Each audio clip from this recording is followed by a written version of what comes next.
दिया ना करने को, वो करते नहीं थे। उन्होंने कहा ठीक है चले जाते हैं। एक दो दिन तक तो भोजन आता है, फिर बंद हो गया। बहुत दिनों से भरत जी ने कुछ नहीं खाया, कुछ भी नहीं। उसी खेत के पास में एक प्राचीन माता भद्रकाली का मंदिर था। तो ऐसी अफवाह उड़ रखी थी कि उस मंदिर में कोई बलि चढ़ा दे तो माता उसे मुंह मांगा वरदान देती है। इसलिए मैंने कहा कि अफवाह उड़ रखी थी। कोई भी भगवान ऐसे नहीं होते कि आप किसी बेगुनाह को मार करके उन्हें खुश कर दो। ये सब गलत है। तो ये अफवाह, वहां एक डाकुओं का गिरोह रहता था। डकैत होते हैं ना, उन्हें ये बात पता चलती है। उन्होंने कहा कि आसपास देखते हैं कोई मिल गया तो उसकी बलि चढ़ा देंगे और इतना धन मांगेंगे कि जिंदगी में कभी डकैती डालने की जरूरत ही नहीं पड़ेगी। तो जो डाकुओं का सरदार था उनसे कहा कि जाकर के देखो आसपास। आसपास तो एक ही बैठा था, वो थे भरत जी। उनको लाया जाता है, पहले तो उनको भोजन कराया जाता है। हम एक कहावत कहते हैं ना कि मान लीजिए आपका दुश्मन आपको बहुत प्यार कर रहा है, तो सोच लीजिए हमारे साथ कुछ गलत होने वाला है। तो भरत जी का बड़ा स्वागत किया जाता है। बलि चढ़ाने से पहले उन्हें बहुत अच्छा भोजन दिया जाता है। और इतनी भूख लगी है कि भोजन मिलते ही भरत जी दोनों हाथे से खाने लगते हैं। जब भूख मिट जाती है तो एक डकैत को पास बुला करके पूछते हैं, भैया भरत जी ने कहा आज यहाँ पर कोई उत्सव वगैरह है क्या, जो मुझे इतना अच्छा भोजन दिया जा रहा है? श्री राधे। डाकू ने कहा नहीं, आज तुम्हारी बलि चढ़ाई जाएगी। भरत जी ने कहा भैया तब तो तुम मेरी रोज बलि चढ़ा दिया करना, लेकिन मुझे भोजन देते रहना। ज्ञान नहीं है, उनको कुछ नहीं बताया गया, पढ़ाया ही नहीं गया, तो समझदार कहाँ से होंगे? कुछ नहीं पता है उनको। उन्होंने कहा कि तुम बस मेरी बलि रोज चढ़ा दिया करना, मुझे भोजन देते रहना, मैं पास में ही रहता हूँ। डाकुओं ने कहा कितना मूर्ख है, इसे बलि का मतलब नहीं पता। सरदार ने कहा अच्छी बात है, दिक्कत नहीं करेगा, कोई भी कहानी सुना करके इसकी बलि चढ़ा देंगे। उसको कहा जाता है अभी चलो, आपने सही कहा था, आज ही उत्सव है और इसी उत्सव के दिन माता भद्रकाली दर्शन देने आती है। चलो मंदिर में हम सब पूजा करेंगे। भरत जी जाते हैं। उन्हें कहा जाता है कि अब घुटनों पर बैठ जाओ, सर झुकाकर हाथ जोड़ करके बैठ जाओ, अभी माता दर्शन देने आएगी। भरत जी बैठ जाते हैं, तलवार निकालते हैं वो और बलि चढ़ाने ही वाले हैं कि वहां पर साक्षात माता भद्रकाली प्रकट हो गई। अब वो डकैत जो थे उनके मन में भक्ति थोड़ी थी, उन्हें तो धन मिलना चाहिए था। तो वो माता के साथ युद्ध करने लगते हैं। भयंकर युद्ध होता है। और जब भयंकर युद्ध होता है तो महाराज माता उन डकैतों का संहार करती हैं। अभी तक इतना कुछ हो गया, लेकिन भरत जी को कुछ नहीं पता। वो अपने नेत्र बंद किए बैठे हैं और माता उनके सर पर हाथ रखती हैं और हाथ रखते ही साक्षात माता सरस्वती उनके मस्तक पर प्रवेश कर गई। ज्ञान उनके मस्तक पर प्रवेश करता है। लेकिन अब ऐसा नहीं है कि ज्ञानी बन गए, ज्ञान प्राप्त हो गया तो वापस जाकर अपने भाइयों से अपना हक मांग रहे हैं, या उन्होंने जो भी गलत किया उसके खिलाफ लड़ रहे हैं। वो उस खेत के ही पास में रहते।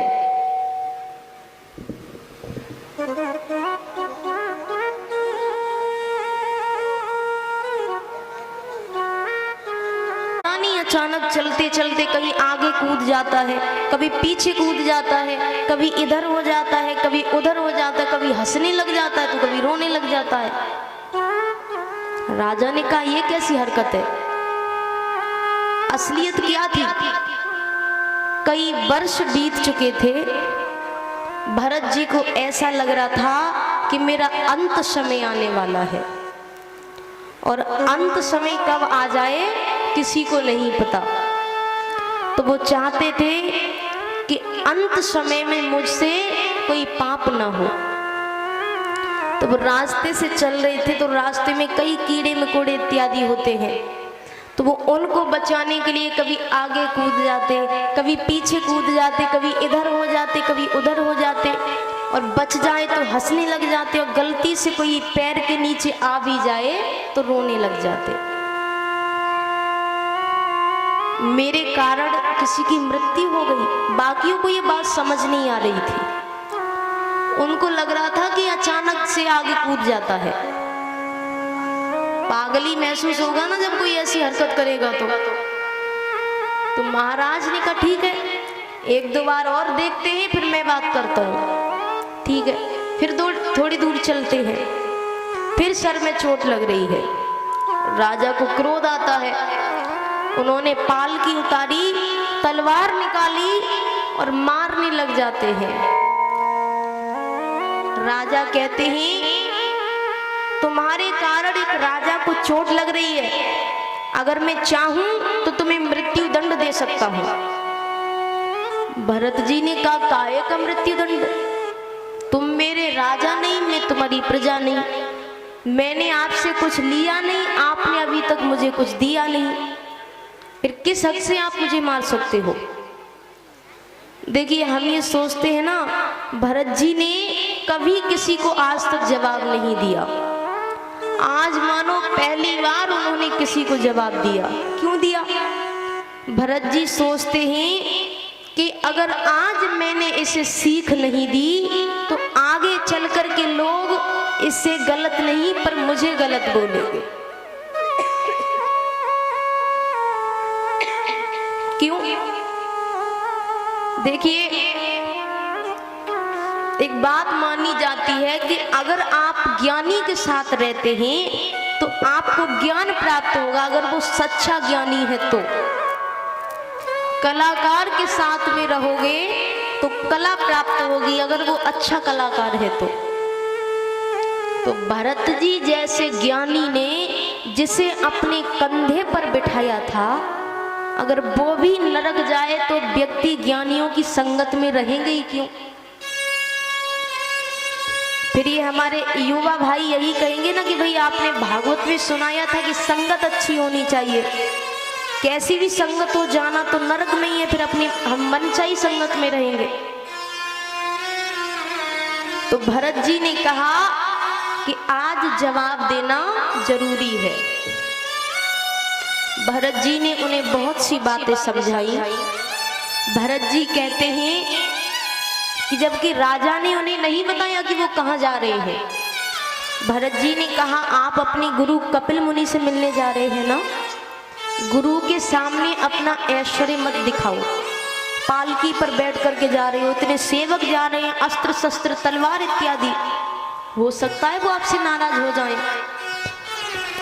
क्योंकि अगर आप गुरु के सामने जाते हैं और जाकर के आप ये कहोगे कि मुझे ये आता है, मुझे वो आता है, मैंने ये किया, मैंने वो किया, मेरे पास ये है, मेरे पास वो है, तो गुरु आपको शिक्षा दे पाएंगे? नहीं दे पाएंगे। वो कहेंगे जब सब कुछ आता है तो मेरे पास आया ही क्यों है, अपना शिष्य ढूंढो, आप भी ज्ञान दो। लेकिन अगर आप गुरु के सामने जाकर के ये कहोगे कि मुझे कुछ नहीं आता, मैं पूरी तरह से आप पर निर्भर हूं, तो वो आपको शुरू से छोटी चीज भी सिखाएंगे। में एक धोबी ने अपने कुछ कपड़े जमीन पर ही सुखाने के लिए रखे हैं। उसे लगा यहाँ से कोई आ नहीं रहा है तो अच्छे से सूख जाएंगे। उसने जमीन पर कपड़े बिछा दिए। अब साधु ने ध्यान नहीं दिया, वो भगवान का नाम जाप करते करते उन कपड़ों पर से होकर के चले गए। थोड़ी दूर जाते हैं तो उन्हें अपनी गलती का एहसास होता है, मुड़ करके आते हैं, माफी मांगते हैं। धोबी ने उन्हें बहुत बुरा भला कहा, गालियां दी, अपमान किया, फिर भी वो साधु माफी मांग रहे हैं क्योंकि उनसे गलती हुई है। वो कहते हैं मुझे माफ कर दो, मैं भगवान के ध्यान में लीन था, मैंने ध्यान ही नहीं दिया। वो कहता जा रहा है, कहता जा रहा है।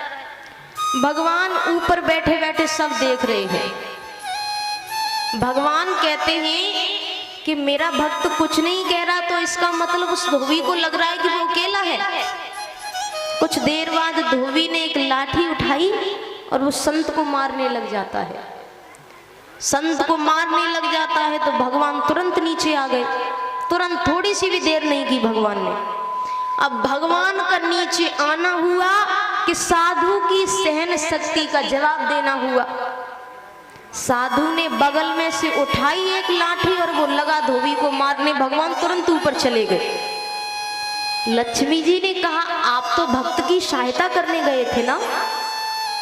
भगवान ने कहा हाँ। लक्ष्मी जी ने कहा फिर इतनी जल्दी कैसे वापस आ गए। भगवान ने कहा कि पहले तो मुझे लगा था कि मेरे भक्त के साथ में कोई अन्याय कर रहा है, तो मैं सहायता करने गया। बोले फिर ऐसा नहीं था, मैं नीचे गया तो मैंने देखा कि दो धोबी आपस में लड़ रहे थे। जब वो खुद ही आपस में बंटवारा कर सकते हैं तो मेरी क्या जरूरत है वहां। मैं वहां जाता हूं जहां मेरी जरूरत होती है। तो हम और आप खुद ही सब कुछ करने लग जाएंगे तो फिर भगवान कहेंगे तुम ही करो, मेरी जरूरत ही क्या है। इसलिए खुद जवाब कभी मत दीजिए, समय को जवाब देने दीजिए, क्योंकि भगवान को जवाब देने दीजिए। क्योंकि जब भगवान जवाब देते हैं ना, उस जवाब को पूरी दुनिया देखती है।